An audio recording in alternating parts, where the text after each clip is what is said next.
Hello everybody, welcome to Haiku Talk. I'm your host, Ben Ga, your friendly neighborhood haiku poet.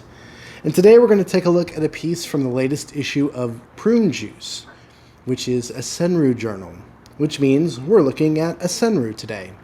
And we're looking at a nice, fine, modern senryu from one of our greats writing today, Terri French. The first line is 23andMe. So, it's that time. Sit back, grab yourself a tasty beverage, and let's senryu.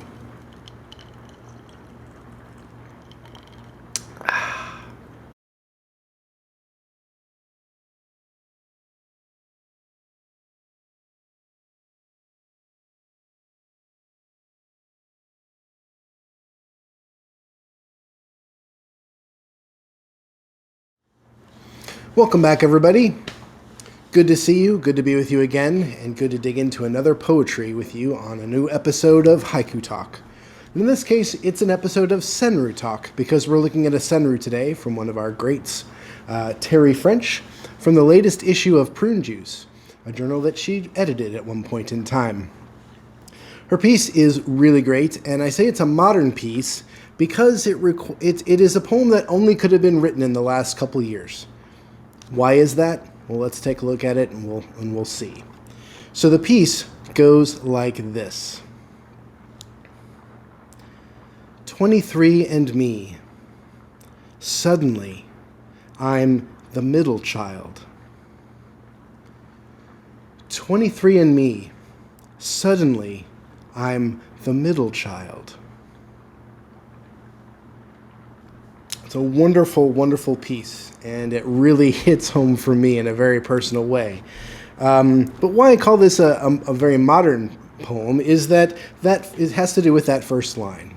And let's go on ahead and just break this down line by line and talk about how it works. Before we do that, I do want to say this does follow the fragment and phrase structure, where the first line is the fragment and the phrase being lines 2 and 3. It's a structure we find quite often, and Terri uses it with great effect here. And so that first line, 23andMe. 23andMe. For those of you who might not know what that's in reference to, there is a genetics testing app or company called 23andMe, where basically you send in a little swab of your spit and they break down your genetic makeup. And we can use this to find out all sorts of things about ourselves. I myself am a 23andMe member and learned pretty much what I thought about myself as far as where my ancestry comes from. But you also learn some funny, quirky little things about yourself as well along the way. And they're constantly doing scientific research and new studies to kind of widen the gap and widen the breadth of knowledge and understanding they have about certain genome groups. But this one, it's not something that you could have written 10, 20, 30 years ago, because things like 23andMe didn't exist per se. And so this is a poem that definitely is written in the present day for people today, and hopefully, and more than likely, this is something that will carry forward going into the future. And it's important. This is an important thing, because when you're reading and writing haiku, especially when you start writing haiku, it's important to not try to just write like, the dead masters, or to only read poems from, a couple hundred years ago in Japan.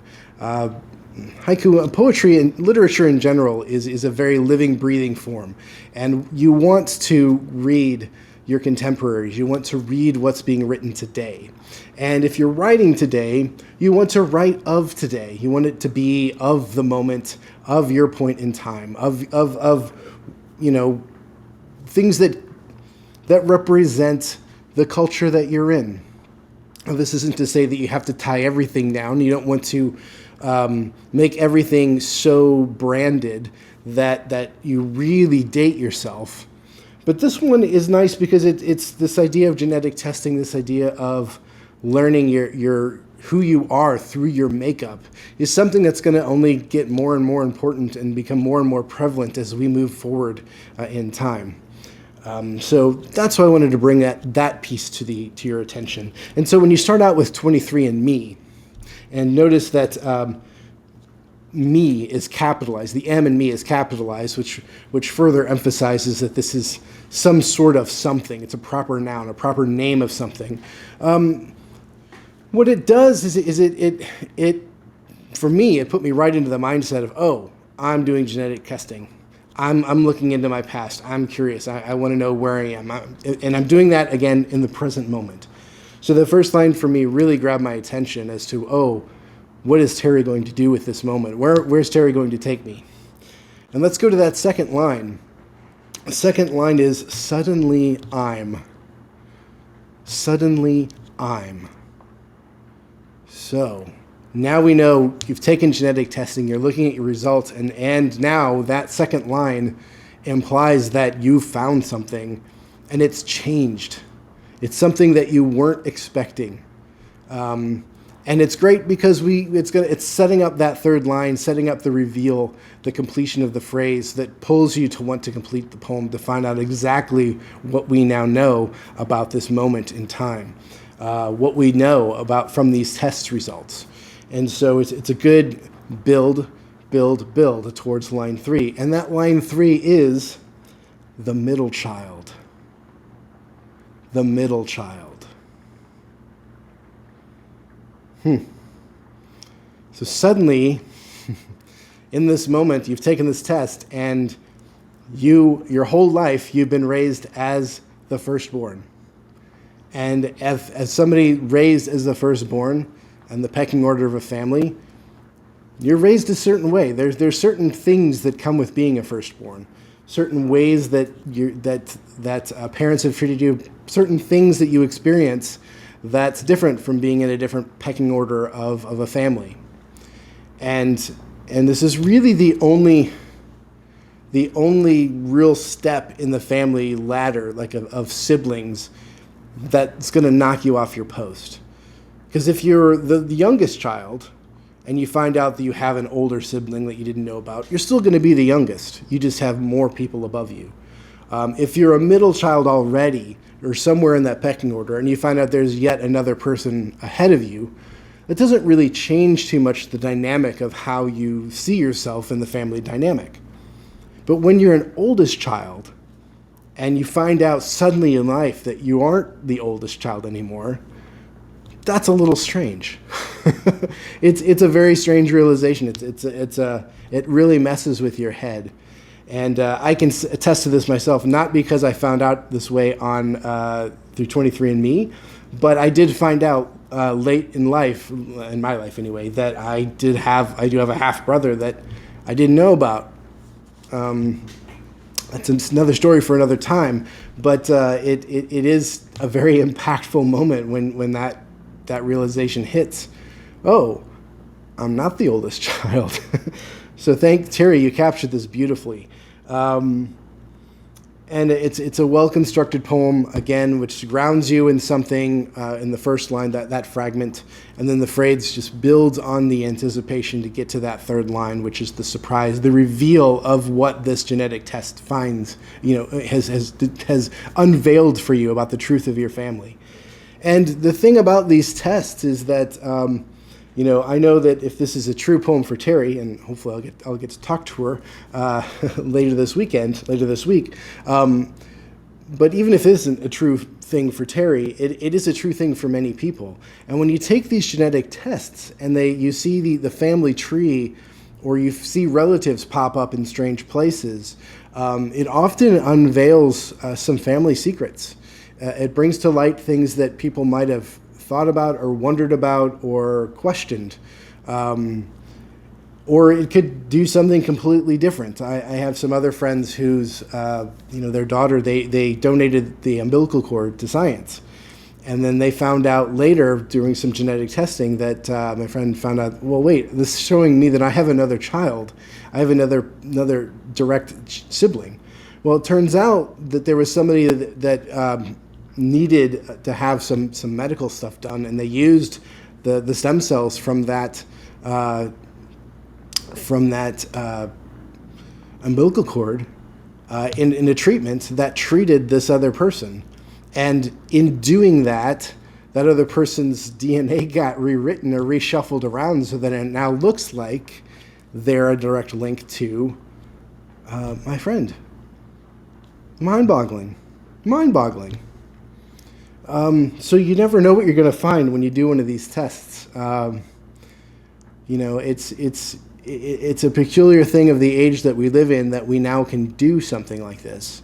And not only is it, you're going to find out interesting things, but it just kind of goes, really can trace things back to, where, if people are looking for where their family came from, or if you're not sure if you're maybe even from your family. And I had another coworker at work that found out that their mother was actually adopted. Wasn't part of the family that she grew up in, and she didn't know.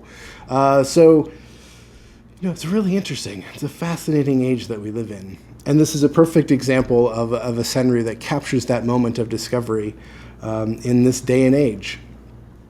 And I do want to just emphasize again that senryu is a short form poem, very much like haiku. I just kind of call it haiku's crazy cousin, because haiku deals with nature at large and humanity's connection to nature. And senryu deals with human nature and the things that make us human. And they can be funny, they can be serious, they can be, all over the spectrum. And if you look at the senryu list of episodes that I have on that subject, you'll see a wide variety of different types of senryu. And this one just, I couldn't not use this one as an example today for my own personal connection of finding out that I was no longer, the oldest child, to the fact that it really calls attention about writing from the time that you're in and not trying to write towards some point in the past and trying to emulate previous generations' work, either culturally or even or generationally. You want to write in your moment. And Terri, great job. Prune Juice, another excellent issue. You can link to it above. Please do so for a wonderful, diverse set of senryu from all over the globe. And it's free. It's online. It's wonderful. And with that said, we've made it through another episode.